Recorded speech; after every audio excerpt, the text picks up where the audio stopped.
ये है लाहौर का लक्ष्मी चौक और ये भीड़ है टोकन लेने वालों की। ये टोकन किसी बैंक या डॉक्टर से दवा के लिए नहीं, बल्कि इफ्तार के लिए समोसे खरीदने का है।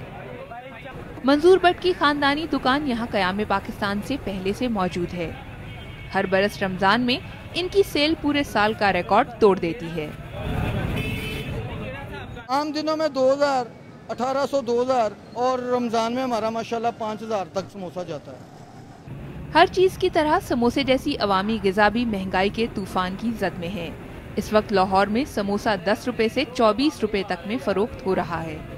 अखबारी इत्तलात के मुताबिक समोसे की कीमत का चर्चा तो अब सुप्रीम कोर्ट तक जा पहुंचा है। 2009 में लाहौर की जिले हुकूमत ने समोसे की कीमत 6 रुपए मुकर्रर की, लेकिन हाल ही में सुप्रीम कोर्ट ने इस नोटिफिकेशन को कल अदम करार दिया है। भले जेब और सेहत पर कितना ही बोझ क्यों ना पड़े, समोसा खाने वालों को कौन रोक सकता है, और वो भी रमजान में।